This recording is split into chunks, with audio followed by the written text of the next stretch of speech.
So, yeah, we continue now. I think, like, I don't know, we have everyone upstairs. No one is like so much addicted to coffee that. I see. Okay. So yeah, we continue right away with the just energy transitions, our second panel. And yeah, as you know, the consequences of fossil energy production from coal, gas, and oil affect us all, and yet some regions suffer more from this old energy regime than and the resulting climate change consequences than others. And it is not only in the global south, but also in the countries of southeastern Europe, located on the European periphery, if you want to say so, that air quality limits are being systematically breached, and even new coal-fired power plants are planned. They produce electricity, a significant part of which is also exported to the EU sometimes. And this practice raises, of course, also pressing questions about environmental justice and connects our regions.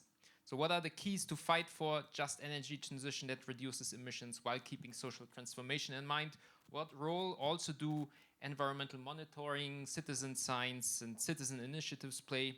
And yeah, and what regulations do we need? What tools do we need to implement just energy transition? And with me today are 4 people. And the first one is Kristina Dimitrova from EKO-Svest in North Macedonia. She's writing, facilitating, and implementing youth projects on different social topics such as inclusion, hate speech, intercultural learning, and communication on local and international level.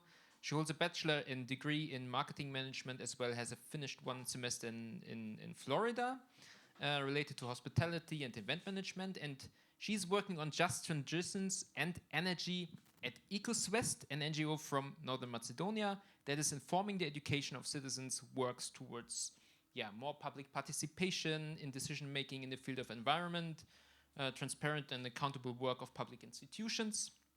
And they engage in areas such as renewable energy sources and energy efficiency, sustainable waste management, protection from chemicals and heavy metals, and many other things. Welcome. So the second one is Johannes. If you want to join us, that would be great. I think it would be easy. Yeah, it's easy. Yeah. So Johannes is a business economist and works in the financial sector at a mobility provider. He lived in Slovenia for 6 months, has visited all ex-EU countries, as well as Albania and Greece, and has also dealt professionally with the Balkan region in detail. And at the same time, he has been active for several years now at Fossil-Free Munich. There he has an eye on Munich's energy provider, the Stadtwerke München, or SWM. And especially he's monitoring its activities also outside Munich, which is also an interesting take, not only urban, but connected to other world regions. So welcome, Johannes. And the next one is Krisztina André. She describes herself as a European with Yugoslavian roots. She studied and worked in several countries and continents and holds an MA in visual communication. She focuses on raising awareness among population, works strategically on sustainable development goals and on fully decentralized energy transitions by 2030, with a special focus on the mobilization and integration of women in the energy transition in the sense of gender equality. So she co-designed also the European Green New Deal of the European Spring Coalition and was list candidate for the European Parliament for Democracy in Europe, DM25. So we've seen Varoufakis at the first presentation already. But she's here for the Bündnis Bürgerenergie, which she represents and it is committed to an energy supply from 100% renewable energy supported by citizens. So this goes hand in hand with the vision that 100% renewable energy supply will be successfully implemented by the year 2030. Welcome, Krisztina. And with us now online via Zoom is Nevena Smilevska from CEE Bankwatch. And Nevena is a Just Transition Coordinator for the Western Balkans at CEE Bankwatch. And this is an international NGO with 60 member groups in 14 countries in Central and Eastern Europe, the Caucasus and Russia. And they help to coordinate local initiatives, conduct environmental monitoring, and publish regional scientific studies, and many other things. And their vision is an environmentally, socially, and economically just world built on solidarity, participation, and respect for ecological limits. Prior to joining Bankwatch, she worked as a decarbonization and just transition campaigner also for EKO-Svest in Northern Macedonia since 2011. And she holds a degree in sociology from Skopje. So welcome. Okay, and then we start, I would say, in the order how I presented you. So maybe, Kristina, would you start? So you can come here, and then I'm gonna start sharing your presentation. Let me just switch this here, panel 2. So this is yours. Oop.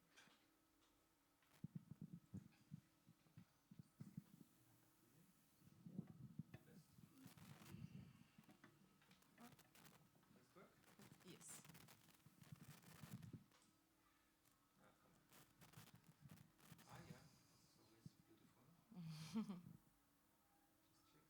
Maybe here. There is something else on the screen.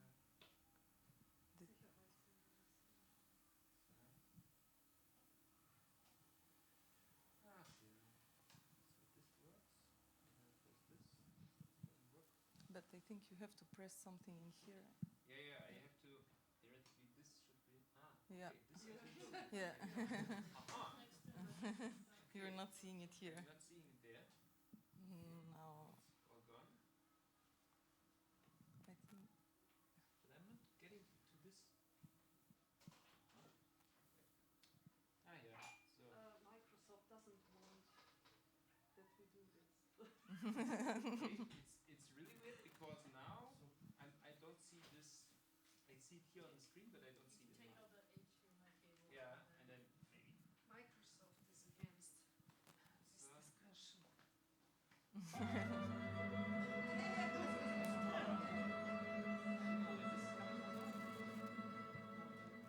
Sounds Balkan. Balkan. So let's see.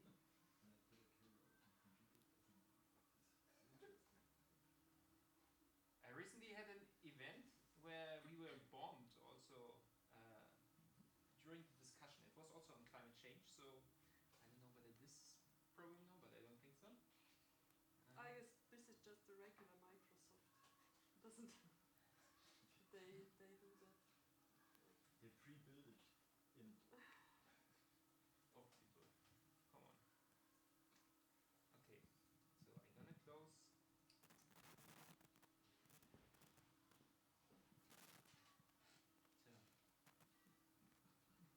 So, when you think that Zoom is the biggest challenge, actually PowerPoint strikes back. Yes. It's really weird now. Let me check.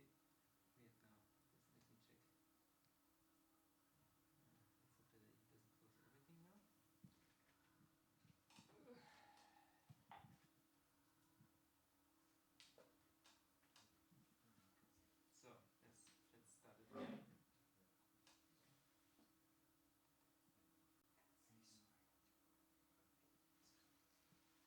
Fingers crossed. Yes.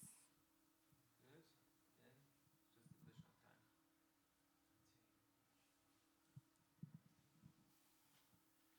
Cool.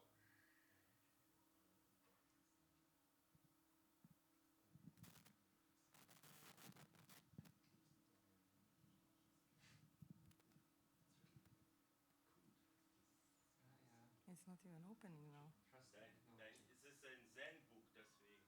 Yeah, the Zen book has like should have done more Zen, you know, like it's like I mean I think you might have to activate the screen sharing again. Yeah, maybe. let's check. Maybe it's something with the split system on the screen. Some more music. Jasper, this is yours, right? By the way. Why is this in the background at all? Okay.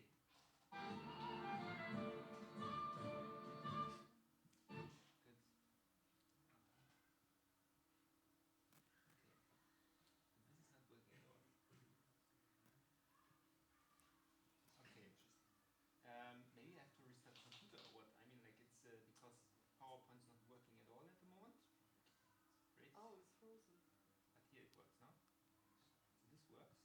Oh, now it opened. Okay. Right? So this should. So and here we go. Oh yeah. Okay. Okay. Oh, Yay. Oof. story of technology. Yeah. So hello everyone. I'm Kristina, and I'm working for the Center for Environmental Research and Information EKO-Svest from Skopje as a project coordinator of Just Transition and Decarbonization.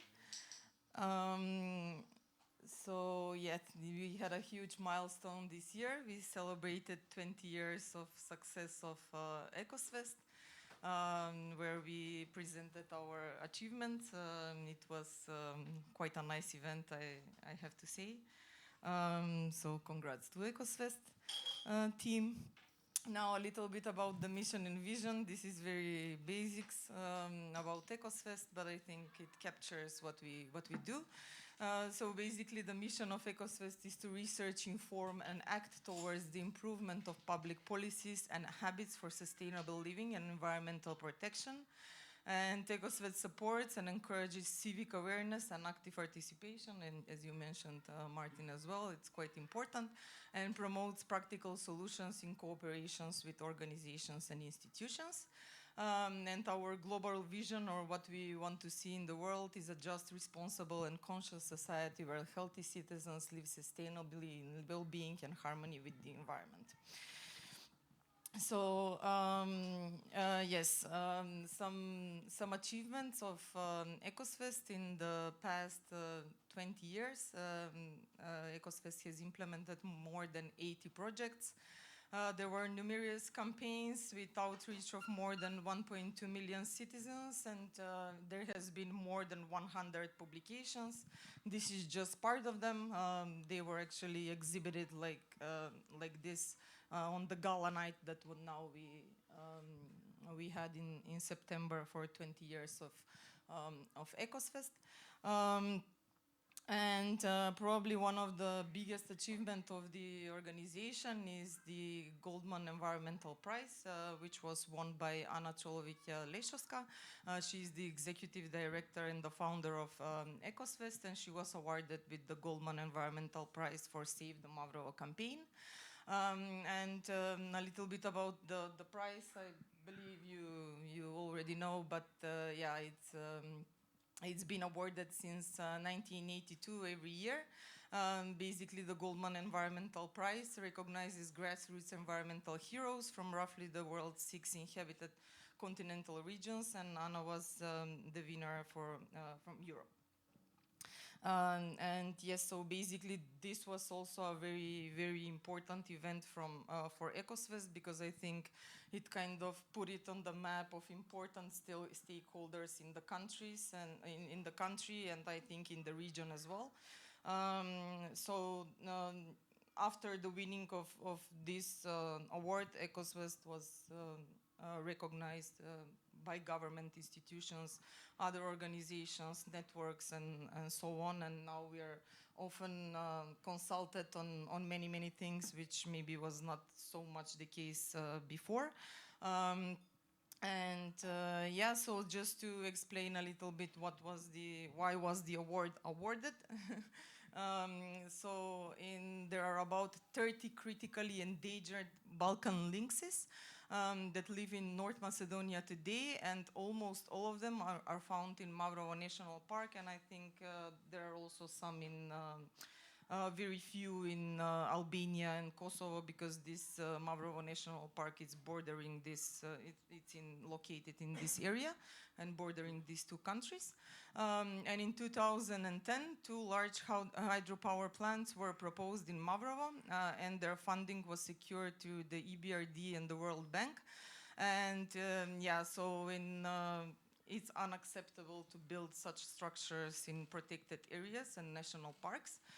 So basically, Anna brought together NGOs and environmental law activists in the Save Mavrovo campaign. It was really like 7-8 years of campaigning against this, and also using these international complaints mechanisms that are existent, and also these international development banks that are funding this kind of projects basically to show them that this is something that cannot be done, and especially not endangering such species that are only about 30 in Macedonia, and maybe a little bit more than 30 around the world.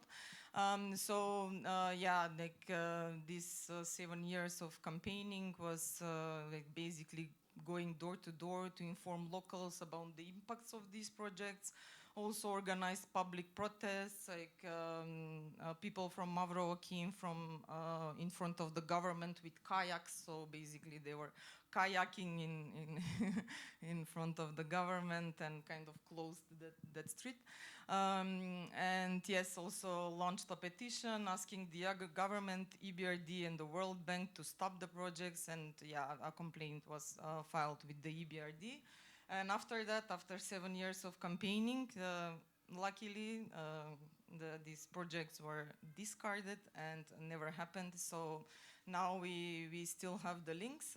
We also we put like a GPS tracker so we can basically monitor where they move, and also this kind of hidden cameras as well, so we can see like where are they going exactly, like what is their natural habitat, where are they moving, and we can track them and see that they're okay. So that was another that was done after this issue was on public agenda, and yeah, so we did that, and we are quite happy with that. And another, I can say, success is that Vevchani Springs was declared as a monument of nature quite recently, in September 2019. Basically, the Municipal Council of Vevchani enacted a management plan for the Vevchani Springs and declared it as a monument of nature. And this also took years and years of campaigning by EKO-Svest, and basically the same month an info center was also opened in Vevchani to inform the citizens about the importance of Vevchani Springs, because many people and tourists come there, but very few know about this monument of nature. Because for us it's something that is very important. EKO-Svest established also an office in Vevchani, and now we have 2 people working in there. Quite recently published a manual with educational activities for protection of the environment for students of all ages, inspired by Vevchani Springs, and this is the manual that we distributed to many schools.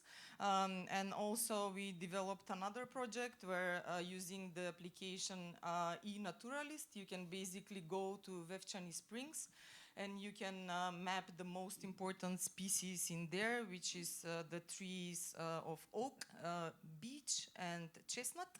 And basically we did like an educational activity with young people, where they went with our guide from Vevchani office, and basically were mapping the trees and other species in the application.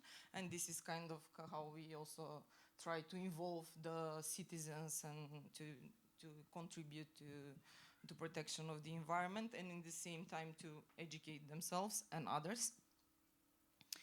And now a little bit about what am I doing in EKO-Svest. So yes, there are 2, since I'm working on just transition and decarbonization, there are 2 coal-affected regions in Macedonia. One is the Kičevo region, where the thermal power plant Oslome is located, and the other one is Bitola region with the thermal power plant Bitola, or REK Bitola. So basically we try to work with these regions as much as possible, and we try to make just transition a mainstream word or a hot topic, especially for the citizens, because they really don't even know what this means. It's, I think, the most difficult. It's something that is quite new for everyone. I mean, generally, I think it's not only in Macedonia, but maybe in the Balkans. Yeah, we are talking about it, but the citizens are not so much, don't know that much about it or what it means and how they can participate. But now with this energy crisis, financial crisis, and war on Ukraine, we found it very difficult to talk about just transition, to be quite honest, especially with decision makers and the local government and so on. So we adopted kind of a new strategy that we want to focus on the local community and the local people and other relevant stakeholders who want to come on board, and basically talk about the rural and alternative development of the region with the people, and basically implement the bottom-up approach to go to the people, to ask them what they want, what kind of skills they have, what do they want to see developing in the regions, and so on, in order not to be dependent on the Oslo-May thermal power plant. Because what happens in both of the regions, basically these cities, both Kičevo and Bitola, live of this thermal power plants, and I think it's more or less the same around the Balkans, and that's not good. And basically, it's why is that? It's because of poor planning in general and bad management by the governments, that they really don't do much about developing the region in other areas, but they kind of make it dependent on this kind of power plants. So this is our strategy now. We are working also with a small village from Belica, and we just developed a case study about them. They're quite an interesting case because they're located 17 kilometers from Kičevo in the Kičevo region. And basically the village itself 30 years ago had around 1,500 citizens, and now there are 30. And these 30 people, yes, and these 30 people are basically people who went to work in Germany, Austria, America, Australia, Canada, and God knows where else. And now they came back, and like the average age of these people is 65, or yeah, but they're very, very enthusiastic about what they have seen and what they have learned to basically make Belica great again. Yeah, so this is their idea, and they are doing a lot. And basically, they have a very specific decision-making mechanism. In order, so basically, they have what we call Sovet na Stareshini, or elderly council, which is the decision body in the community. But they also, in order to be able to get funds, they also founded a non-profit organization. But the decision making within their non-profit organization is based on very old principles of how used to be decided back in the days. So they're quite an interesting case, and we just made a case study about them. Mostly they finance by the people who actually, they have around 11,000 followers on their website, on their Facebook page, and most of them are people who were from Belica but now live around everywhere in the world. And basically they see their enthusiasm and what they do, and they donate a lot of money, and they have done a lot of projects only by donations and with very small contribution by the government. So like they're very, very enthusiastic to do this kind of rural development of the region, and also to have alternative ways of alternative tourism ways of doing something. So they reconstructed the school that they had over there, and now they call it Belica Palace, and they want to build a small capacities for people to be able to come there and visit the village, and also they want to put solar panels. So they're very advanced in their thinking and their doing, even though they're pensioners, basically. They're a bunch of pensioners, 30 pensioners. Yes. And the case study will be out this month, by the end of this month. About the Bitola region, it's a bit, so the biggest thermal power plant is based in Bitola, and all of the beetle leaves of this plant, and it's very difficult to open any kind of discussion over there, to be quite honest.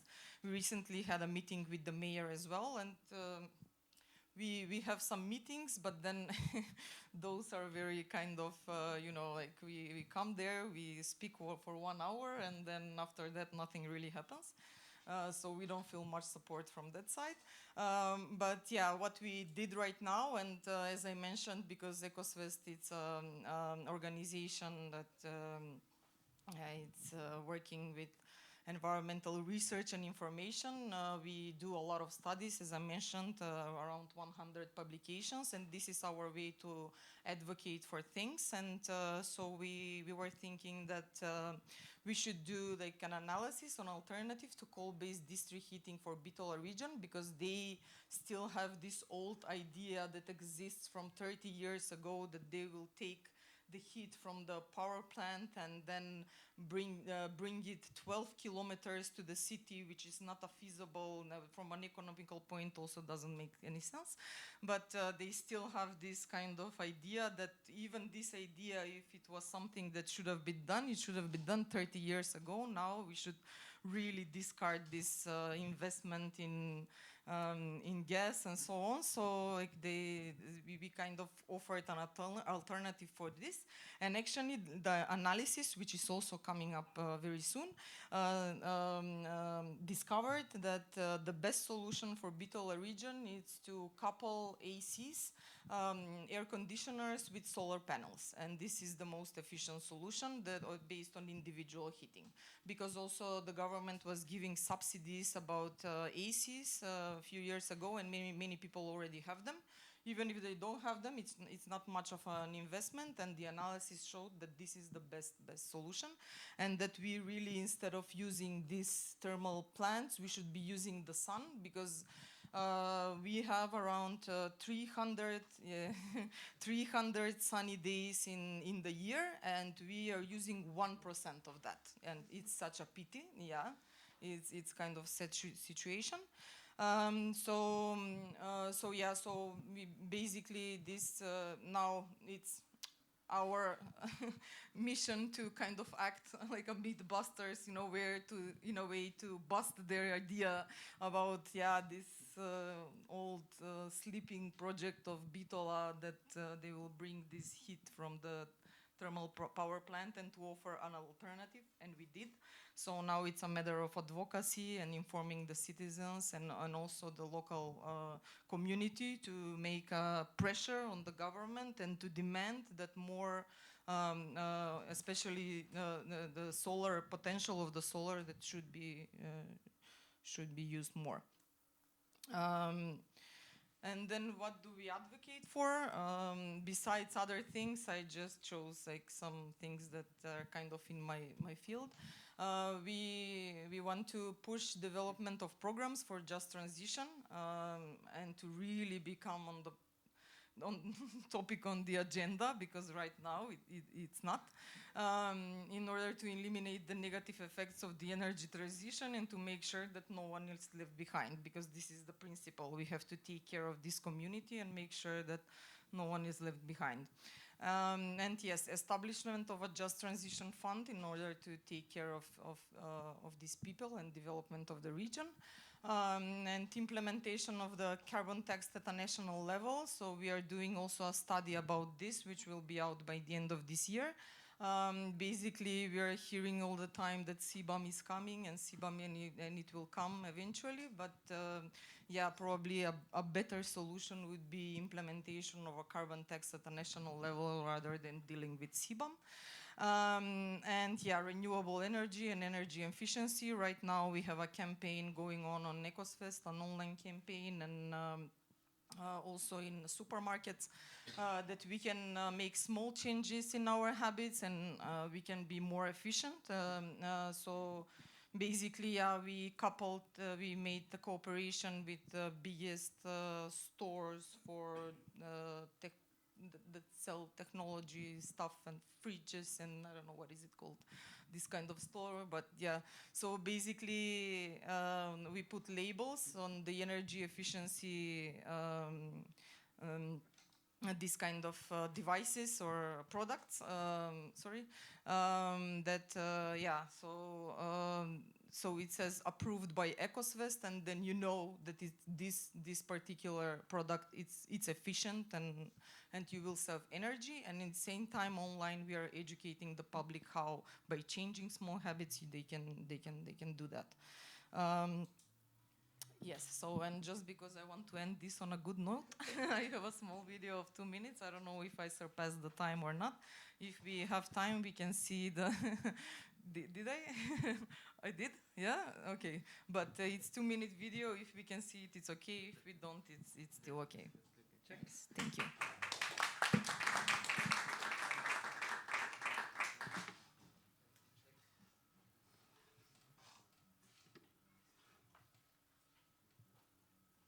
Maybe it's because of Zen's better now. Yeah, I'm also thinking, you know.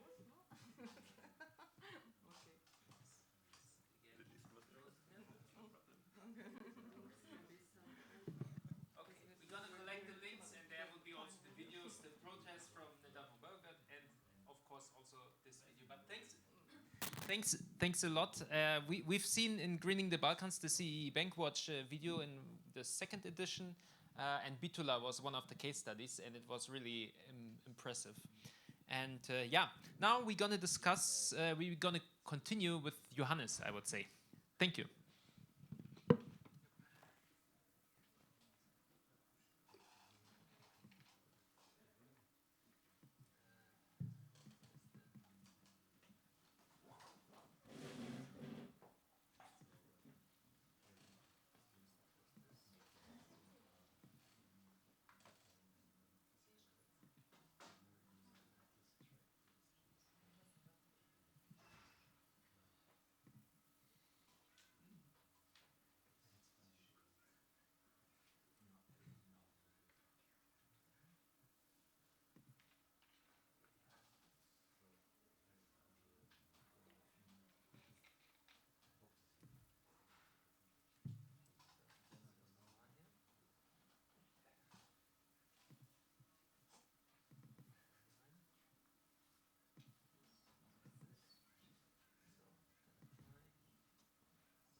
I'm Johannes, and I'm presenting to you a bit what we at Fossil Free Munich are doing.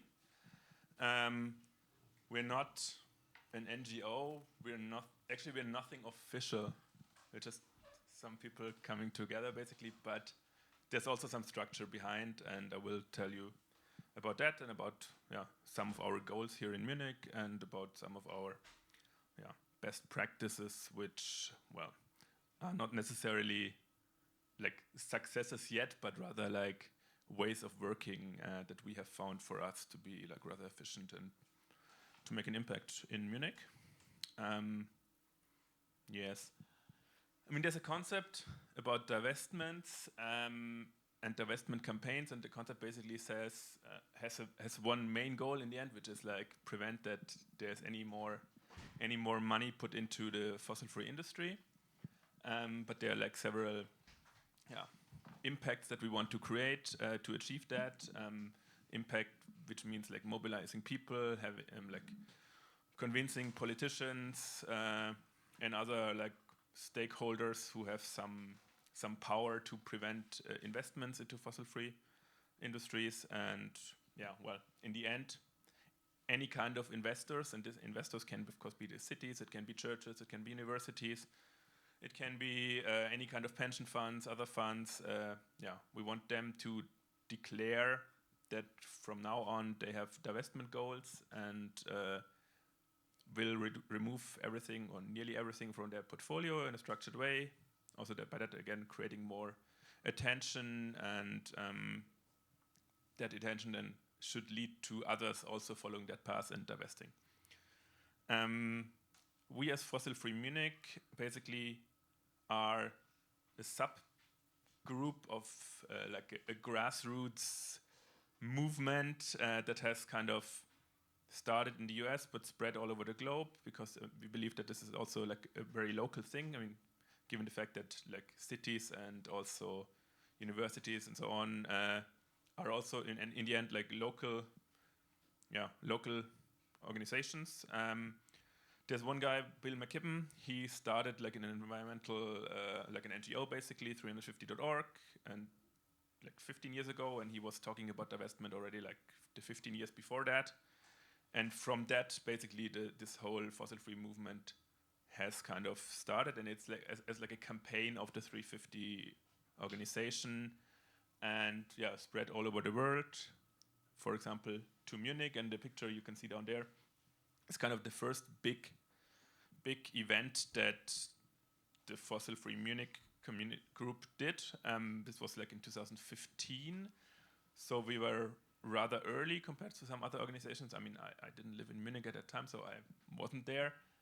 But it started in that way that we wanted the city and the university and the local churches to divest, basically. Back then, mostly by trying to create attention with also like large protests.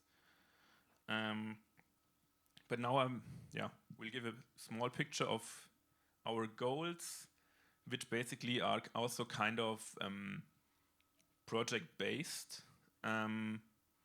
But first, there's a general comment on the city of Munich. I mean, they're not bad in general. Like compared to other cities, they are like the city of Munich. At least there's some criteria for the investments that the city finances are used for. So certain relevant topics are excluded. So there's no money that, or like little money, should be invested into nuclear, into fracking, into natural gas.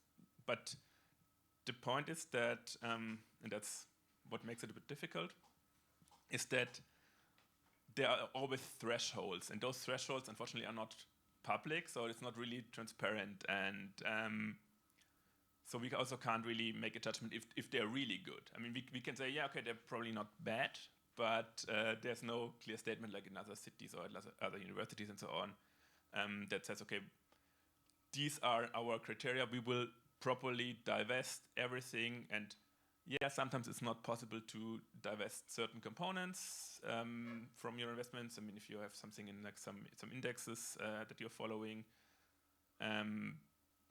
but we're not so transparent here, and also those pictures you see on the left is basically from 2019, so in the last 3 years. They haven't published any updates on their criteria either. And one local problem is that, I mean, there's a so-called Bavarian pension fund, to which like Munich and other cities contribute and put their money in there, so that in the end the pensions for example, those people that actually work for the cities and so on can be paid. And they don't really have any transparent criteria, so this is also, I mean, significant money where we just don't know if they're invested in an environmental friendly way. They publish some targets, and those targets, like stock target ratios following certain indexes, basically, these are not so good. But there are some more tangible problems as well. For example, the Stadtwerke München, the SWM, which is like the energy or the public utility company of the city, they basically own a significant share of an oil and gas company. Nearly 20 years ago, they thought, okay, it would be great to start some operations ourselves there, because back then there was like the gas price boom, basically, so they thought it's a good thing to finance, like to make profits. This didn't turn out so well, so at some point they kind of created a joint venture with the UK public company that's also utility provider Centrica, which then was called Spirit Energy before the SWM activities were called Bayern Gas. And you can see it on the map, which is better from 2019, so some things have changed in a good way, actually, but I will come to that later. Where they were actually like having activities, so like the North Sea, Norwegian Sea, and also the Barents Sea, which is of course rather not so nice from an environmental perspective if that anything happens in the Barents Sea. Well, I'm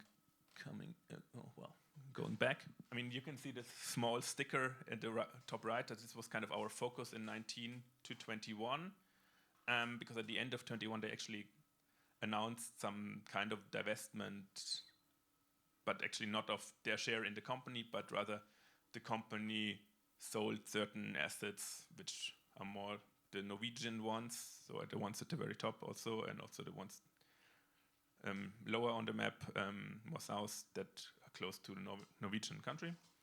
They sold that, which is of course a good development. And this was one part why then we felt like, okay, cool, one step has happened, the second step should be that they divest also the other stuff. But then, I mean, as we have heard in the talk before, there are some more general global topics now with like, for example, mainly the war in Ukraine, which also led us to change our focus a bit, because we felt, I mean, with that war and the problems of supply for Germany, we can't convince anyone that they should now divest their stake in that company, even though actually it would be a pretty good moment in time to divest that. But it's just not like nothing that the public can and the politicians can be convinced now. So we focus on mainly two other topics, and we call it now our focus 2022 and 23. We want to prevent a new local fossil fuel plant. I mean, there was several years ago already, there was like a vote of the population that this existing coal plant should be closed as soon as legally possible. And actually at the moment there's still like some legal requirements to keep that plant, let's say until the mid-2020s. But the idea of the SWM was, or is, probably still is, but the communication has changed a bit, is that they would like to build a new fossil fuel plant there, like a natural gas plant, and which then would not only last until, let's say, late 20s, but maybe probably like under 2040 at least, to make sense like economically. They always state, yeah, we will switch to hydrogen in the early or mid 2030s, but it's actually not really realistic for various components. So we try to prevent that together with other groups, and also some local politicians, because the funny thing is actually that this power plant is not located in this big city of Munich, but in the small town or village of Unterföhring, right next to Munich. And the politicians there, they don't want a new fossil fuel plant, so we're also talking with them and trying to come up with a strategy together. Yeah, Munich has rather ambitious goals where nobody really knows if they're in any way realistic, which is becoming climate neutral in 2035. We, of course, hope that this can happen somehow, but the question then, of course, is could the city finance this? And that's also what a few of us are now digging deeper into. First of all, how much financing would be required, and second, how could the city achieve this financing? And we think this second part should not really be too big of a problem, even though we expect that the first part is a very, very high amount of money, because actually there are also like very high costs of not doing this transition, as we all know. So yeah, this is also what we are working on. And now I'm sharing, first an overview of like how we try to position ourselves, and you can see it here in the headline, driven by internal capacity limitations. And I mean, this is super clear for us. We are not too many people. I mean, we are let's say we are like 5-6 people who are like continuously active. But I mean, also besides that, we all have like a full-time job or something similar. And then there are like 5-10 more people like in the network who occasionally join, or like on a project base, or like at some parts of their experience if we ask them, and so on. So basically, we kind of feel that our role should be to research certain topics, to come up with some position papers, to create awareness at the other organization and climate groups, and there are actually there are many of them. So if you can see, for example, on the top right, we had this one campaign which was mainly about spirit energy. You can see a lot of logos there, and they all were somehow involved. But basically, what our role was, following the numbers, following the publicly available data, coming up with a position paper, suggesting some, let's say, campaigns, protests, and so on. But then they were to a large extent executed by other groups. For example, the ones you can see at the right bottom. What we do is we also try to exchange then with the politicians directly, mainly with like usually the opposition parties, because they are ready to talk and try to take some of our work and then make like some official requests to the city council. And sometimes we take part in some public discussions as well, presenting to audiences like other activists or other movement people, because we feel there we can share some experience and like try to motivate others to follow the topics that we care about. But then other groups of course have many more people, and they can then maybe create a larger impact with the stuff that we have found. Just very briefly, I'm showing you like 4 examples, and I'm not talking more than 20-30 seconds about each of them.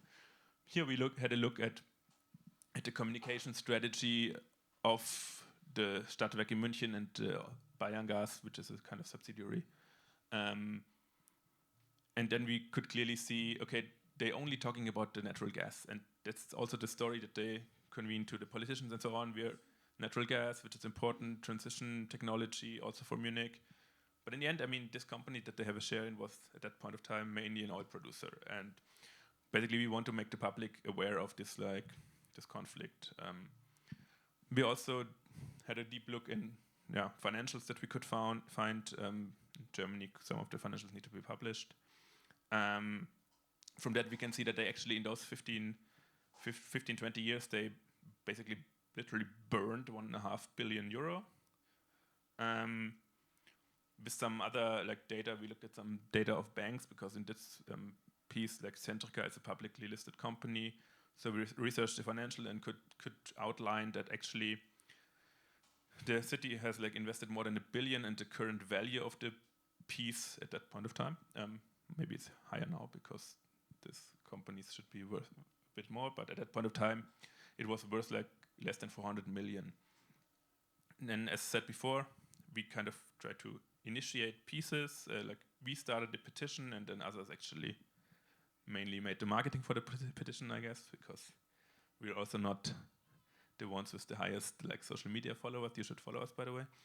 And then also we dig deep into some other topics. So, for example, one of my colleagues here, he really had a super close look at all the licenses that this oil and gas company has in Norway and where they are located and so on. And from that, we can kind of really could visualize that a lot of them is like in the Arctic region, which is first of all highly risky from like an environmental perspective, an operational perspective, and might also be illegal. There was some Norwegian climate activists tried to make the European Court of Human Rights state that this is illegal and has to be stopped immediately. As I said, you should follow us on social media, of course, and that's basically it. I mean, we're available in all the channels. If you have questions, not only like now, but also maybe generally later about divestment strategies or whatever, always reach out. And that's it from my side already. I'm looking forward to the panel discussion later in the Q&A section. Yeah, thank you very much. Also, these different dimensions of the externalization that we have seen now. It's from the local to the regional, from the local to the global and different world regions. So it's a very important work to do all this kind of research and then to connect. Okay, and we are a little bit late. We have to continue, and I would say that we now get in Nevena. I don't know whether she hears us. Let's try again. The Zen is back. Yes, I can hear you loud and clear. Perfect. I heard the previous two discussions. It was great and inspiring. Okay, then Nevena, the floor is yours. Thank you. So thank you very much for inviting me here to this panel. I'm very sorry that I cannot be there with you in person, but it is due to family reasons that I have to stay in Skopje and could not travel. But that doesn't mean that I cannot share my experience and the work of Bankwatch in an online format. So as I was introduced, my name is Nevena Smilevska. I work for the CE Bankwatch Network. I'm the Just Transition Coordinator for the Western Balkans. And a bit about CE Bankwatch Network. We are a network of 16 member groups in 14 countries in Central and Eastern Europe, the Caucasus and Russia. We have headquarters in Prague, Czech Republic, but our staff is based in offices across the region. For example, I'm based in Macedonia, in Skopje. And we also have an office in Brussels, and we work with partners organizations from Africa to Central Asia, Central Eastern Europe, South Europe. And we monitor publicly financed projects and promote environmentally, socially, and economically sustainable alternatives. We have a very diverse staff, and I think there are about 80 of us. And the expertise of our staff enables Bankwatch to work on a wide range of issues, from air pollution to land rights and EU decision making. Our vision is an environmentally, socially, and economically just world built on solidarity, participation, and respect for ecological limits. And in our vision, people enjoy fulfilling lives and are aware of and are responsible for the consequences of their own actions. So to make this vision become reality, we are working to prevent the environmentally and socially harmful impacts of international development finance, and to promote alternative solutions and public participation. We divide our work into strategic areas according to 5-year plans. So those 5 strategic areas are fossil fuels, energy transformation, democratization and human rights, cities for people, and finance and biodiversity. So, for example, for the fossil fuels strategic area, our goal for the for these 5 years is no more international public finance supporting gas and coal projects in the EU and its neighboring regions. For the energy transformation, it is to increase EU fund support for transformation and sustainable investments. that advance energy consumption reduction, sustainable renewables, and smart grids, ideally owned by communities and consumers. For the democratization and human rights, this is mostly work that we do in Central Asia and the Caucasus. So it's that international financial institutions act transparently to ensure human rights protection through providing meaningful public participation, access to information, implementing effective safeguards and accountability mechanisms. In the Cities for People campaigns, we aim for international financial institutions and EU financing for municipal environmental infrastructure to adequately include the public in decision-making and contribute to cities' sustainability and livability, to support green and resilient cities that address the needs of people and the climate emergency. And for our Finance and Biodiversity campaign, the goal is that international public money no longer supports biodiversity damaging projects in countries where Bankwatch works, and that sufficient EU funds are provided for solutions that contribute to biodiversity conservation and restoration. So I will only focus on the coal-related part of our work, since Just Transition for Western Balkans is related to our fossil fuels campaign. So in our Balkan coal campaign, we work on preventing new coal power plants being built in the Western Balkans, on ensuring compliance of existing coal with European legislation on emissions, and on performing independent air pollution measurements in coal hotspots. There are a couple of us working on this in the Western Balkans, so some of us you may have heard of, some of us not. So we are Pipa Galop, Joanna Chuta, Davor Pehchevski, Natasha Kovacevic, and Nevena Smilevska that covered the Bankwatch part of the campaign. And also we have support from our home teams and our international colleagues, but we could not do anything on the ground without our partners in the region. One of our partners is there, it is EKO-Svest, which is also a member group of Bankwatch.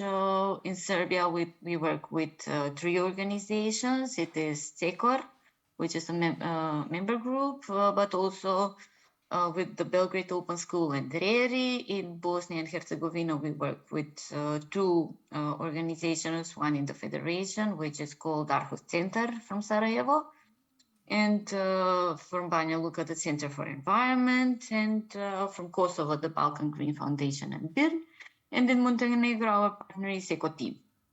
So regarding new coal, we are monitoring developments on the ground and supporting our member groups in opposing plans for building new plants. Currently, there are plans for new coal plants in Serbia and Bosnia and Herzegovina.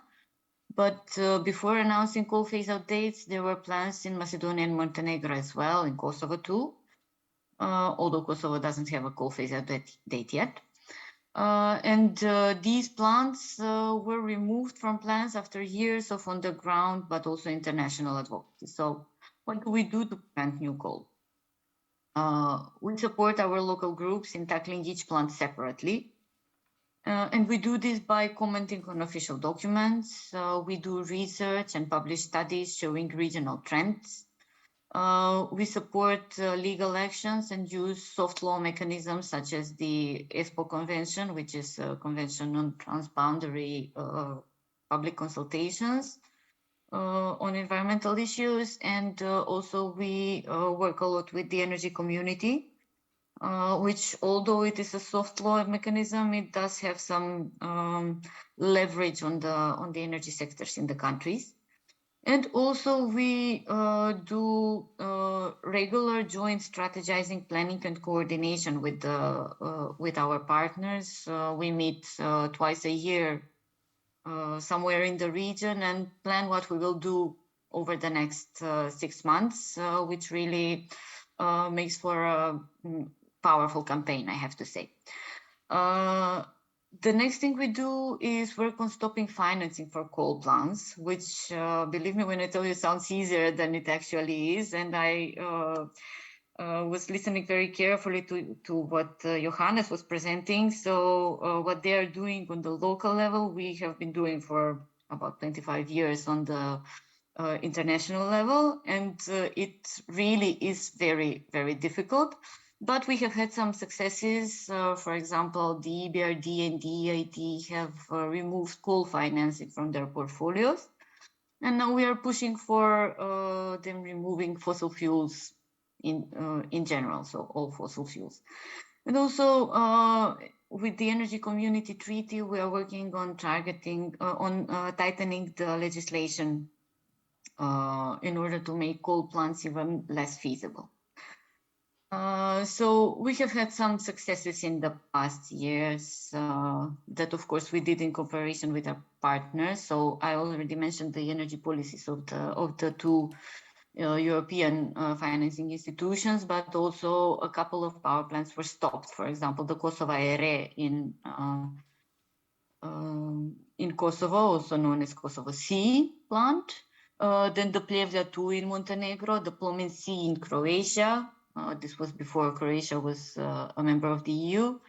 The Galati power plant in Romania, Turceni 6 in Romania, Kolubara B in Serbia. Also now that one is back to life, but we are hoping it will not proceed. And also all the other projects that we have been following in the last few years are seriously delayed. So we are hoping that with delays, we can increase the price enough to ensure that basically governments realize that these are not economically viable projects. As I said, this is our work on new coal, but we also have some work on existing coal. Here, I think I will show one of the slides from a previous presentation. Let me just try to do that.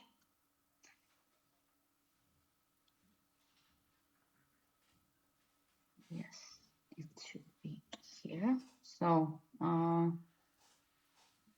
just a moment. It's not this one. So these are the new plants, and then this is the reason why we care actually about existing coal and how bad it is. I hope you can see that the Western Balkan plants, which are 16 in number and have a total of 8.7 gigawatts in power, emit more sulfur dioxide than the 250 coal power plants with 160 gigawatts in the EU. So this is really, really, really bad. And also EU cares because, as you can see on the picture on the left, this hotspot is where the emissions come from. But as you can see in the yellowish part around the EU, the pollution spreads through the entire EU. So it is one of the reasons why the EU should care about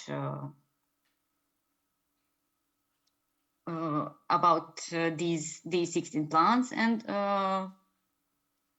what we do here is we lobby and ask for enforcement. So we ask for strict enforcement of existing emissions legislation and of retrofitting existing plants, but without lifetime extensions or without public funds used. The thing is that unless public funds are used, mostly the coal power plants in the Western Balkans are completely uneconomical.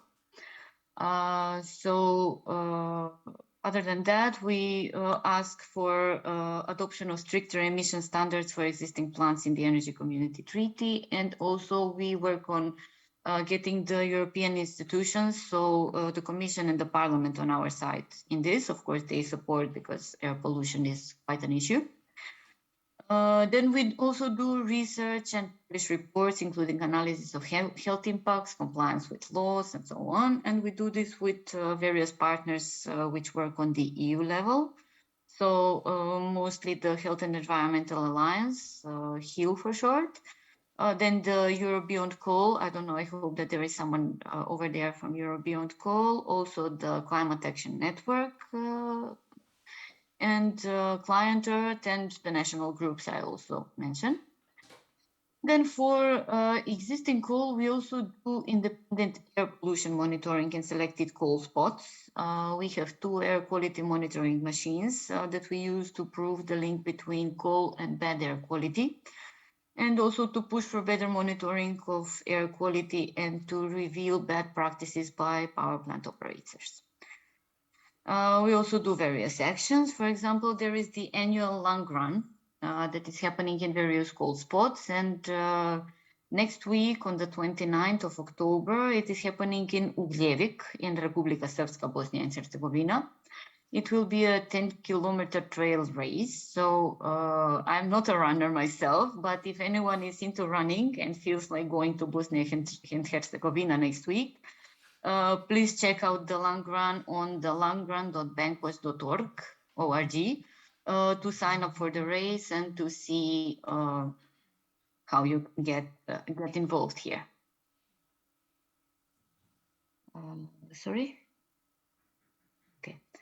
Because I'm the Just Transition coordinator for the Western Balkans, what we do on Just Transition is supporting local groups and advocating for implementing the principles and steps that were developed over the past couple of years. And unfortunately, Western Balkans countries have a long way to go to implement Just Transition, as Kristina mentioned earlier. But the first steps have been made in some of the countries. For example, North Macedonia and Montenegro already have coal phase-out dates, which means that these countries need to think about just transition of their coal regions well before those dates to ensure that enough time is left for the process to take place, because just transition is a lengthy process. It is also a very expensive process. So it will really require quite a lot of time. So 10 years is a very short time when it comes to just transition. So there is a long way to go towards a just transition away from coal, but to ensure that we do get there, we advocate for equivalence to territorial just transition plans and for a just transition fund for the Western Balkans, which will enable the transition to happen. The experience from EU countries showed that once the Just Transition Fund became available, only then did the coal regions begin drafting territorial just transition plans and actually planning their transition away from coal in more detail. Therefore, our main ask in terms of just transition is that coal municipalities need to have territorial just transition plan for the or territorial just transition plan equivalents, and that the just transition fund for the Western Balkans must be enabled by the Commission. One of the new campaigning opportunities in terms of just transition and decarbonization in general is also the Green Agenda for the Western Balkans, which is basically the Green Deal for the Western Balkans. And it opens up an entire new road for advocating, because it on one hand prioritizes just transition, on the other hand, if properly implemented, it offers a new setup for the entire economy. So I will stop here, and I'm looking forward to the question and answers sessions. I hope I didn't overpass my time too much, and I'm looking forward to questions and answering them. Thank you. Thank you very much, Nevena. That was, again, a very broad portfolio of actions and research and initiatives, and also shocking numbers and visualizations of these numbers that should make us think. Yeah, we continue right away with the next presentation from Krisztina, and then we go into questions and answers. Thank you very much. Here is the second Krisztina.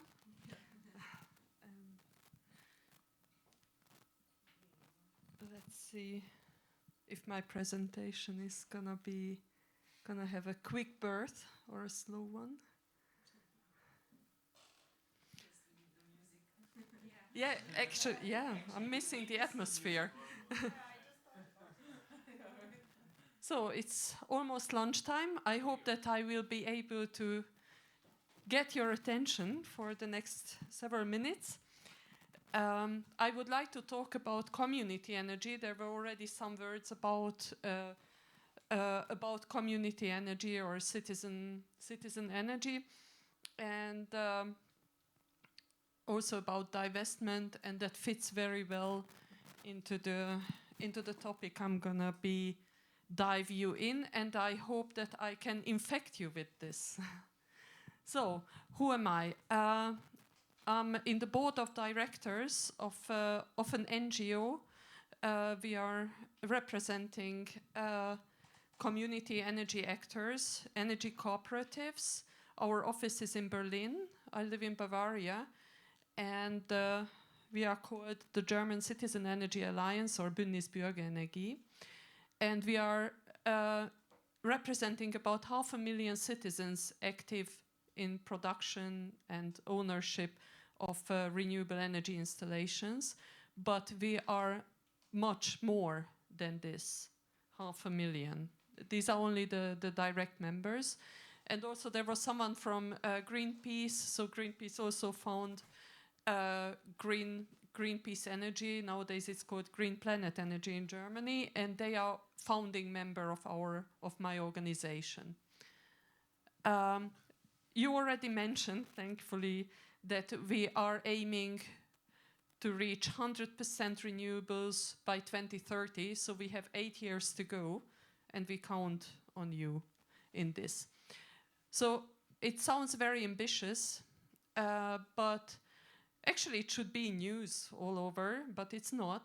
That already every 4th building, every 4th factory, every 4th school is running on community energy, on citizens' energy.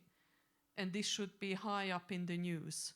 So we are, as there is a high electrification rate, like for instance for heating, you don't need thermal power plants because you can electrify it and it's much more effective, and you can use heat pumps to heat and cool the cities, which is much safer. I'm also a scenarist, so I'm thinking ahead of 10, 20 years, and it means that we will have new climate base, how our world is going to function. So in our scenarios, we are already 20, 30 years ahead, and we are just building backwards the building blocks. So I just want to get a little bit practical, because we are invisible, therefore, because there are many hubs all over Germany, but also all over Europe, and actually also worldwide. So I just want to show you, let's say it's in Mainz, which is near to Frankfurt, and that's Urstrom Energy Cooperative, and they are active locally. So community energy is always a very local stuff. You just do it at home with your neighbors in your local community. And the important principle is that the decision making is always one person, one vote.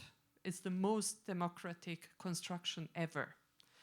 So if you, let's say, decide about, let's say there are some rich and poor people taking part in the energy cooperative, they invest together, the decisions are made that even the last child, also children, can be members. And these children can decide, do we want to spend 0.5% more on our solar power plant just to have sheep or biodiversity on our plants, on the fields, or not? And then, of course, everybody will decide, yes, we want to have the sheep. Yes, we will bear this little bit more of investment, and we will have a little bit less profit, but we'll have the sheep, and we'll have those plants which were born here long before us. So this is how it looks like. Let's say at Urstrom, they work only in 100-kilometer radius, and they have 17 installations. It's growing every day, so I think my numbers are in the meanwhile wrong. They are much over 1.13 megawatt peak installed capacity. And these are some of their, so actually it's like sometimes there are companies or schools or communal buildings, and the local community doesn't have enough money to put the installations on the roof, and they invite the people who live nearby, come join, invest, we'll decide together on everything, and then we will all benefit together. We share the profits, and we decide on the ship, of course not on the roofs.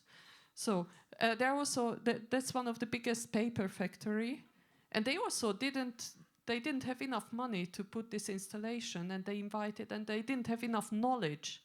So we actually, like my background is not coming from renewable energy, but I learned it because I really want it. I'm coming from a war-torn country, and I found solar energy as the most effective weapon for peace. And therefore I learned it, and it's not a rocket science. Anyone, if I can do it, you can do it.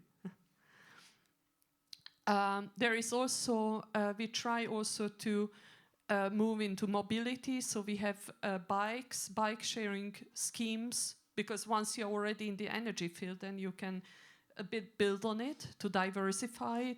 But we also, like many people, don't own their cars any longer, but just for emergency reasons. There are car sharing schemes or electric cargo bikes or whatever. They're invested together. This is another one in Heidelberg, energy cooperative in Heidelberg. They are also one of the co-founders of Bürgerenergie. Bürgerenergie is,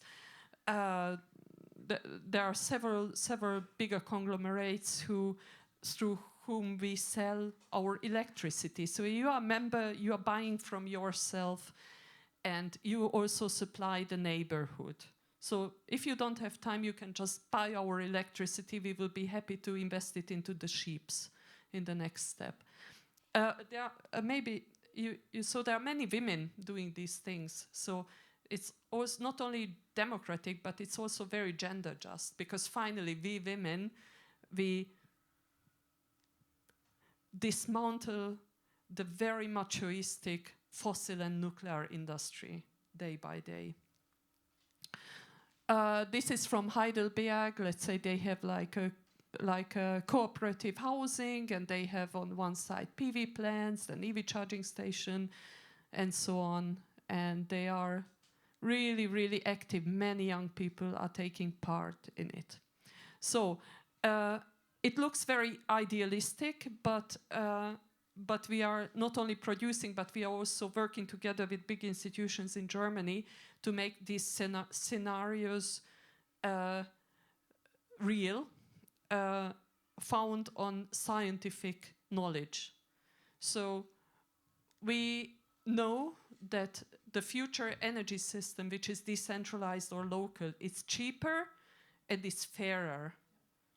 You can read the reports. And also, like, on what should we focus? We should focus first of all on photovoltaics, on solar, because that's the cheapest, the easiest, and it brings the most power into our grid, into our local grids. And in our local grids, if our electrons, which we produced, is in, no coal power plant electrons can enter that grid, because we are nearer to our own consumption. So this is like the protest in the grid against the big players. And physics is on our side. So use the local physical strength of the electrons, of your own clean electrons, to fight the big bad ones. So we need solar for this. We need a little bit of battery storage, but we don't need offshore wind. We need onshore wind. We know this from our deep studies. And offshore wind power plants are mainly there to kill our democratic wind power cooperative plants, because we can't go out to the sea. We don't produce for the fish, we produce for the villagers. There are several studies which help us in our scenarios, energy scenarios.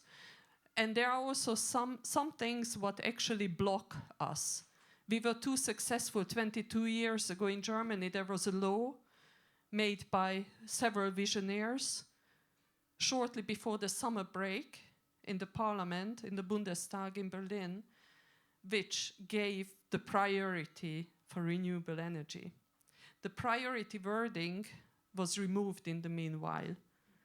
We are already at 25% of electricity. We are now one of the biggest and the most dangerous instance in producing energy, and we can easily reach 100%, but our hands are locked. For instance, through auctions.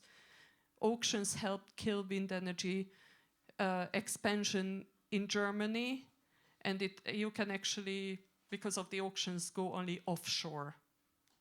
Shell, etc., all these big guys, they say they do it, but actually they don't, because they have 2.5%, not 25, but 2.5% in electrical grid, what they produce renewable.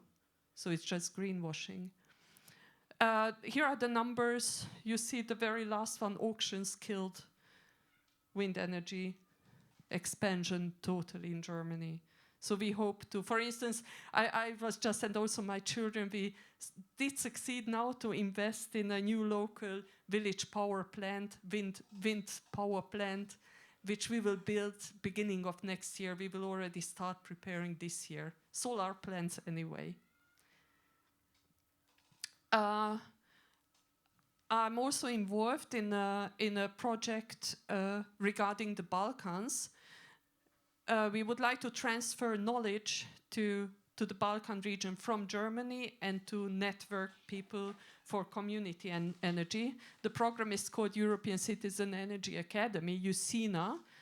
And I found, because of COVID, we couldn't do the on-site activities, so I turned our train tickets and hotels into a massive open online course where people can learn. We have made 60 films. There were 170 volunteers all over the world were involved in producing these films for free, accessible for anyone. And it's called Renewable Energy Made Easy. I told you, if I succeed, you succeed. You can just really quickly learn stuff and start your own thing.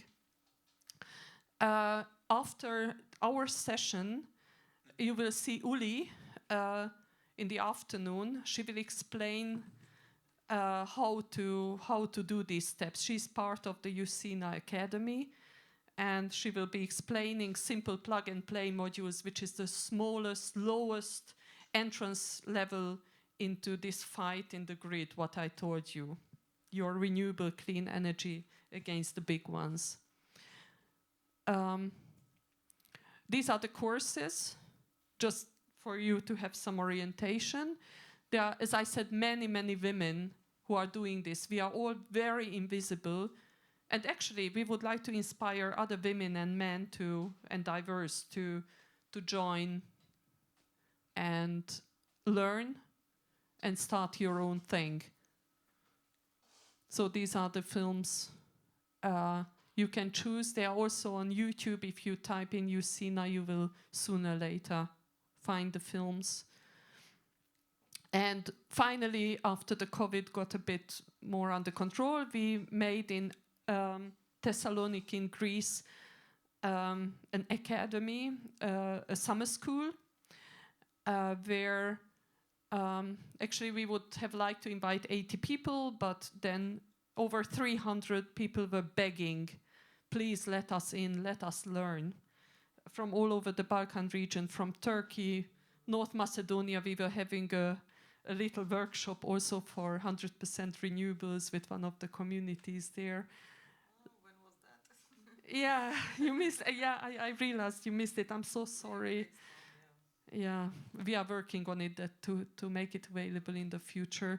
So there were like very practical inside knowledge workshops where people could understand how this works, and the videos were supporting all that. There is also a little publication, European Citizen Energy Academy for the Balkans. You can download it from rescoop.eu, our project partner. I will explain you later. And in the framework of this UCINA, we also did crowdfunding, because in Germany you can actually invest and you get back money. So collecting money is really easy. Actually, people are always calling like, do you have some possibilities to invest? I have a little bit of spare money, a few €100. Can I put it somewhere? And we say, sorry, you have to wait. In the Balkans, there is no easy regulation. You can do community energy, but you have to see under what legal ground you do this social business. And we didn't want to wait, so we started helping fundraising for Elektropionir from Belgrade. Maybe you are in contact with Anna and so on. And it was a good success, because actually there was even more money coming in. The black little modules were the planned ones, and the other ones, they will be the new ones. It's of course only an illustration, but it's gonna be built. And this is Elektropionir itself. It's kind of, you see, it's local. They do their stuff where they live. Now we also have another crowdfunding project for Albania. Let's solarize Albania. You can find them and you can donate a little bit, any amount. It's for agricultural projects. So if you live in Germany, how can you join? We created, with the help of donors, a map on our website where you can find your local community, either join there, or you can also just bundesweite Ökostromanbieter. There, if you just want to go low-key, you can just get our electricity, the blue dot, or you can, or you can even invest, become a member and invest and so on. It's really worth it, and we love it. To do things together. There are always hundreds of people who are active and doing something positive. You know, the thing is that you are not going only on protests and blocking things. You are not the bad girl or the bad guy, but you are creating value, and you are having fast, positive results with an enormous effect. Enormous effect. Like, you can charge your virtual batteries, and then you can go out and do those fights for the animals, for I told you about the Balkan publication. It's on rescoop.eu, and in the network you can also find the local energy cooperatives or initiatives where you can join. Or if you create your own one, please put yourself on the map. Yeah, thank you very much.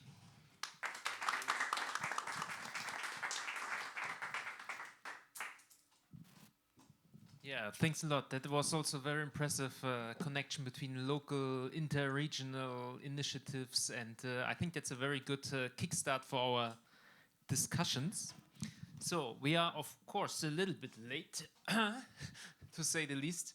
But I think we should, we should at least, we deserve at least 25 minutes of discussion, at least. Okay? So, of course, see, this is the spirit, exactly. So we have to eat a little bit faster, but like it's gonna be fine. Good. I'm gonna start again with one question, and I'm gonna bring back Nevena first for us. Nevena, can you hear me? Yeah. Yes, I'm here. Perfect. So we have now the panel discussion round. And indeed, what I was, I mean, you were giving now answers a little bit more, Kristina, at the end, but what I'm seeing is basically, or the question that I'm asking myself is, how can we as citizens from different regions connect better to monitor each other's companies, governments, and work together towards just energy transition? I mean, you gave some answers now, but like maybe we go one after the other. What is your impression, or what is your idea? What do you think? How can we organize this?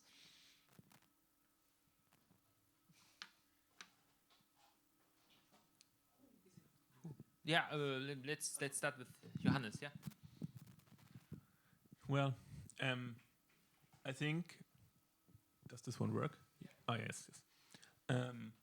I think the question is super important because I think there are a lot of people who want to do something, or like, I mean, of course, there are many organizations which are like, let's say, professionalized, but there are also like many like volunteers, as you could see in all the like the movements of like Fridays for Future and so on. So there are a lot of people who are interested, and the question is really how to bring them together. So I think this is super important, and I think it's like every person needs to, or like every organization needs to think about that, and that's why we, for example, as Fossil Free, as I mentioned before, I mean, we try to provide materials so that also when the materials are there, those people who are in the climate movement and they don't know what they should really do, except like on the Friday walking with the other people around.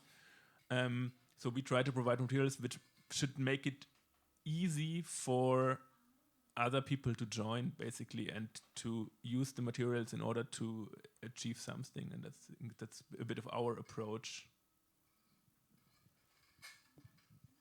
Okay, so yes, I also do believe it's quite important for these regions to come together and maybe even work on together on solutions, because we are more or less in Western Balkans facing the same issues, and the culture is very similar, the environment and so on. So I definitely think that there should be more cooperation. And on that note, something that it's happening maybe that can help. So basically this summer, me as a representative from Macedonia, and then another one from Montenegro and from Bosnia, went on a field trip in Denmark on Marstal Island, where they have a district heating solution based on renewables, and they're absolutely independent. Basically, they have a huge solar power plant that contributes with 55%, and then they have biomass or burning wood chips, which is around 40-something%, and heat pump as well. And basically, there are around, I think, 1,500 people who are also basically they're part of the company, the heating company, and they started this project around, I think, the 80s. Now it's completely finished, and it's a proof of concept that something like this on a small scale can be done. And what are they famous? It's also about their pit seasonal storage, where they actually, because they want to be efficient in all of this, they also have like a huge pit storage. And basically now Marstal Island is something that it's like very touristic place. People from all over the world come to see that. So something that Bankwatch is doing, I think I will go into maybe yeah, so they bring mayors from Bosnia, from Macedonia, and from Montenegro to see actually this kind of like to see in person, and to exchange also good working practices between them, to network between them, and then to actually see that something like this is existent and can be done. So I think around 6 or 7 mayors will participate in this study visit now coming up in November, and I think this is also one way that it can bring regions together that are affected by coal. I think also in your presentation you've shown these expats, Gastarbeiteri, that are coming back, that are connected to the region, which Munich also has a lot of people from ex-EU countries and from the region. So we also as balkaNet are asking ourselves, what can we do in the region? Because we are going back and forth, we have relatives, we have friends, and so on and so forth. So I also want to address also organizations from the region to think about, because I think they are about this, how to integrate these people or to get into communication, because I think there are also some who are interested in changing something together, like you've shown. Yeah. Nevena, what do you think? What would be the Thank you. best things to connect people? Thank you. I will give an example that Bankwatch did in Bitola. We invested in a couple of early sensors. So this is a network. I don't know if someone knows it. Maybe someone knows, maybe not. It is a global network, I think, of independent and unofficial, unfortunately, air pollution monitors that people put on their houses. So basically, they connect them to the network, and then the network gathers the data and spreads the information further. So if we can enable more sensors like this in various places, then we can then, on one hand, encourage the citizens to take action. On the other hand, with the data that they gather, they can call on their municipalities. It is very common in the Western Balkans that people do not feel comfortable talking to their municipalities, and they do not think that they have the power to change anything. However, if you have data, even this type of citizen science, which should be very much encouraged, even this type of data, it will work with the municipality, because, you know, if people come with pressure and say, see, we have these measurements, even if they are unofficial, they are still measurements, prove that they are wrong. In that case, you know, municipalities will be encouraged to do something, and also the central governments as well. So I think that encouraging the public to act is one of the most important things to do on all counts, from caring about air pollution to caring about their health, through to caring about where their energy comes from. Yeah, thank you. I think this monitoring question is also on my list here, but because of time restrictions, I kicked it out. We have a workshop tomorrow exactly on building yourself air sensor, and we would also donate and give it back to the region, because the monitoring density is much higher here in Munich, and I think there are a lot of possibilities to enrich it, the density also in the Balkans. Okay, thank you. And yeah, Kristina, once again, what's your take? You showed us already quite some ways of connecting people. Maybe I would have another one. I checked the roof here before I was coming here from the satellite, and I've seen it's empty. It's not only this roof is empty, but Munich is empty. Munich is greenwashing. SVM is greenwashing. So it's very easy monitoring tool. You go and check the roofs around yourself, and then you will know, am I on the beginning or at the end of the road? And if it's empty, just ask your friends or your neighbors, what do you think about making these roofs full and the sunny facades all over to catch the winter sun? The solar modules love cold. They start producing like crazy on your facades. And once you start that, and once you talk about this in your neighborhood, and once you have the first plug-and-play module, maybe on your own balcony or in the backyard or on the garage, then you invite people and you make a solar party. People can ask you, how did you do it? And you said, oh, it's so simple, I just plugged it in. Come, let's do it together. That's a recipe. Okay, thank you. So we open up for discussions, and please plug in with our discussion now. And yeah, any questions from the audience? We have had a broad variety of initiatives, actors that you've seen. Maybe you also have to digest first some of the data that you've seen. Yeah. It's working. Yeah, Iris. I was just wondering, and maybe I missed some part of your presentation because I was down there. There was like workshop in Thessaloniki, and there were organizations from Macedonia and Serbia, and I was asking myself, why not Bosnia and Herzegovina? Is there any particular reason, or? We had Bosnians. Many. Okay, thank you. Of course we had them. Great. Yeah. We even had Portuguese. Yeah, because in your presentation that was, I was just asking. Yeah. We were trying to include everyone, even if the donator did, or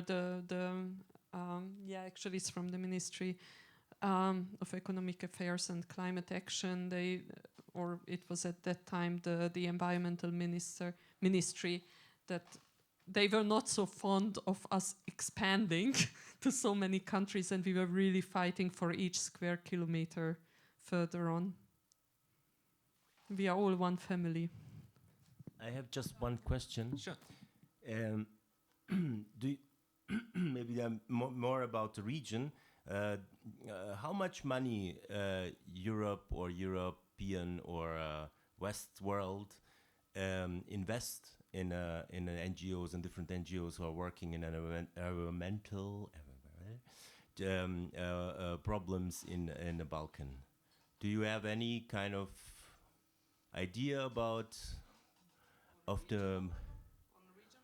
on the regional level, or in Macedonia, or like on the regional level?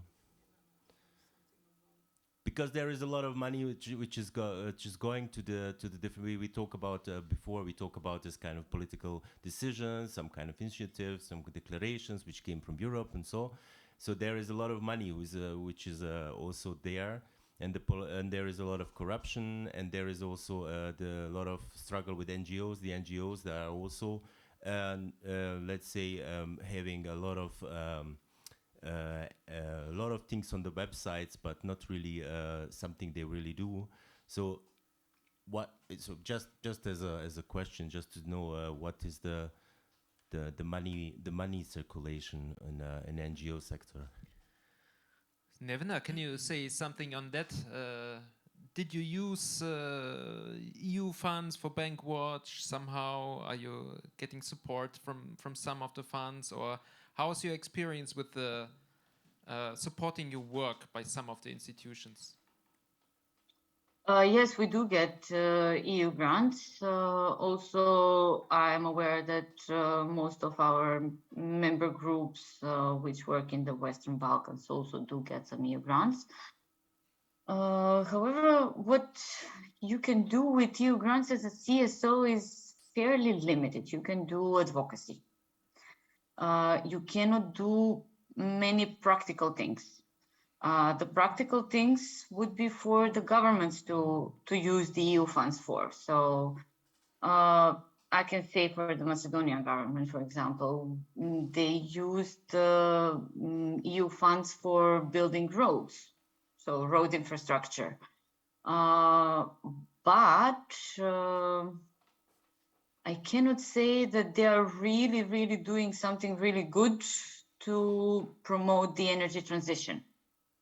For example, the Western Balkan Investment Facility is currently funding the project documentation for the gas pipelines. I would rather have them do feasibility studies for countrywide solar panels. But no, that is not what they're asking for. They're asking for a gas pipeline. So it is also upon the governments to use the EU funds properly.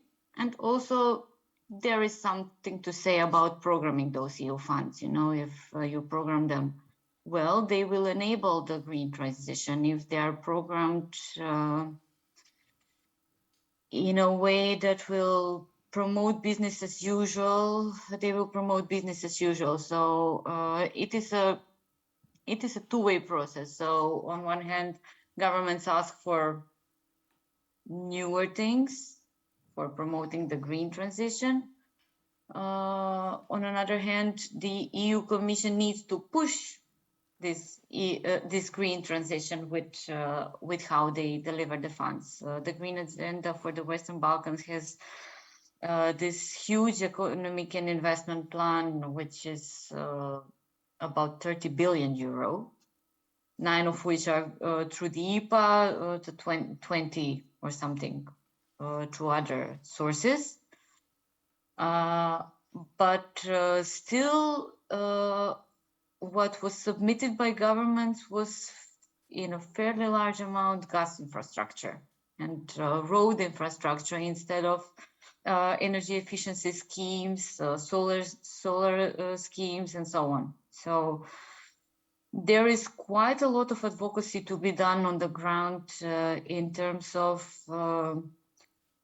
changing the way the government and decision makers in general think.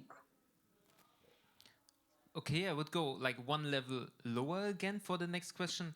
With EKO-Svest, you were talking about communities where often many people are employed by the energy companies involved and so on and so forth. Did I get that right? Yes. Yeah. How do you approach the people saying like, well, there has to be transition, but potentially you're losing a job. So very practically, how do you? Yes. Can you offer them? What kind of positive narrative maybe or vision or of these transitions? Yeah, so in general, it's difficult to talk about it, especially right now in this particular situation. So we are trying to find some creative ways of how to approach the people, maybe not so directly, rather than indirectly. So basically, the last event that we did was a painting competition in a kindergarten, where basically they were painting on the topic about, this was in Kičevo, so basically the 3 kindergartens in Kičevo were participating, and the older children, 5-6 years old, were painting on the topic clean nature in Kičevo region. And basically we had a fund of 200 euros. We awarded three awards to the best. We also had a commission, so we gave awards.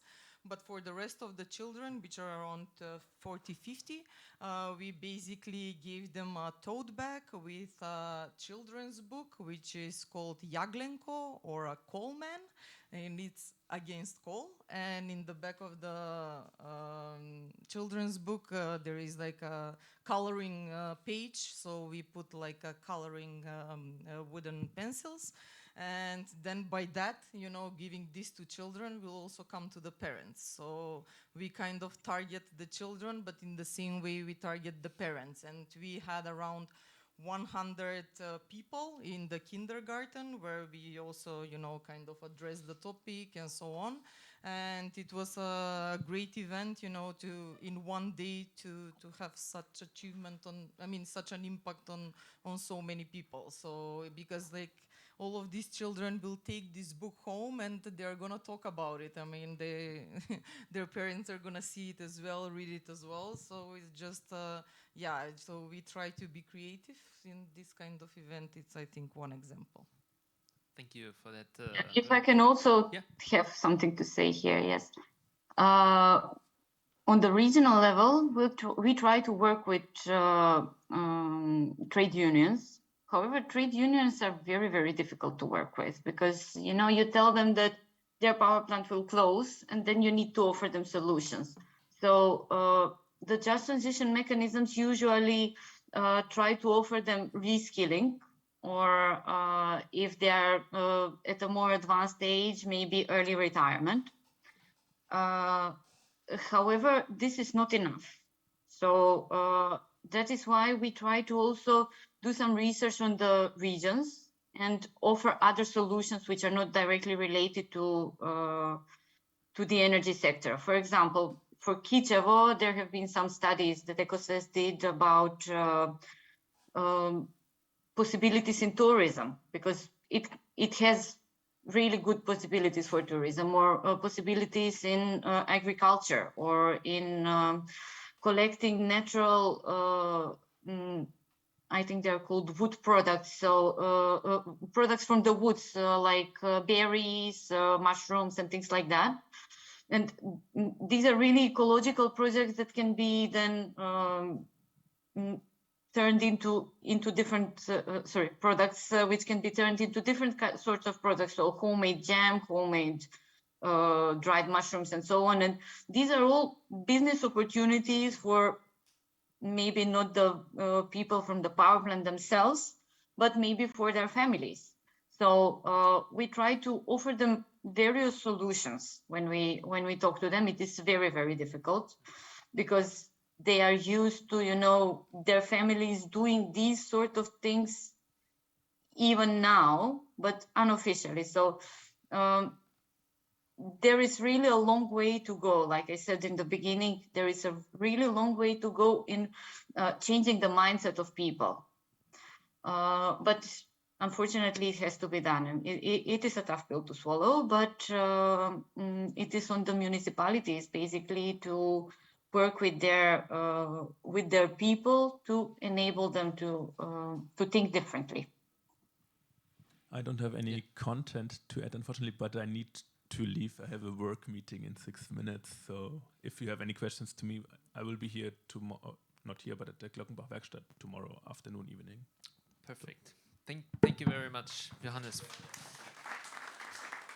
And we see each other tomorrow, but there's another question from Dusan. Yeah, for Kristina. Does this work? Yeah. What's your opinion on the importance of ownership diversification of the power grid? Because if power grid. Power grid. Yeah, because in Serbia we have a state-owned power grid company, and it's the only power grid company, and it has a monopoly. I mean, I like it because it's owned by the state, sort of. But the problem is that they have a monopoly, and they're the main obstacle currently. You probably know because you have connections with Elektropioneer. They're the main obstacle for this solar energy systems. To operate profitably and to operate on a large scale, to people get involved in it in more numbers. It's a very good question, thank you. There are examples of cooperatives who bought their grid. So energy cooperatives bought the local grid and they made then decisions accordingly. So there is priority of the population locally who can feed in, because it's always the question, who has the priority, who can be first? And therefore, I think it's a good model to buy the grid and to have your own decisions on a cooperative basis. If the state is allowing the citizens to feed in the grid and to share the energy or sell and buy among each others or organize local autonomous organizing of energy system, then it's of course fine. They can continue owning it. But if they don't, and that is Serbia and some other countries which don't yet have the 25% of energy input from the citizens, but they're on the beginning. Serbian decision makers, they are not stupid. They see what's going on in Germany, etc., and they see that, oh my God, they are just taking it over, so they will block. Also in Hungary, also in other countries, we can see laws suddenly popping up, or actually future laws not popping up who would help this process. So it's a very, very tough question, because I think the best is if you find any kind of little door opening, organize yourself and go through that little opening together. And the more you are, it will open up more and more. So therefore you need this local organization, definitely. And Electropioneer is doing that. And actually they're also working together with other ones, like even with the Hungarian minority I'm coming from. They are helping now. They are a little group who wants to solarize one of the villages. And in some kind of way they can. And you know, it's gonna be like the system is gonna be anyway on 3 legs, standing on 3 legs, and one of it will be solar. That will be the biggest chunk of it. So solar will cover maybe 80% of the whole energy need, and there will be some wind, onshore wind locally, and a little bit of storage, and not seasonal storage, but local, like short-term storage. And then if you have, let's say, electric buses like in China, they connect the electric public buses on the grid, and then you don't need to actually take care of big transportation roads for the grid. You can just maintain the local little grid. So it's still a long way, but the very, very first step is to get the solar and the empty roofs into the head of the people, and then fight for that you are allowed to do that. But Electropioneer, they also, why they couldn't feed into the grid, they turned it into heat. So, you know, there are always some ways. I know people like who started to build their fence around their garden, and they made it of second-hand PV modules, and they are just heating up a huge water canister, and they use it for heating because the sun is low in the winter, and in the summer you don't produce much electricity, but in winter you start produce electricity because the sun hits the modules in the right way. So they just use it for an off-grid heating. You know, there are so many solutions. You just have to get in touch and exchange.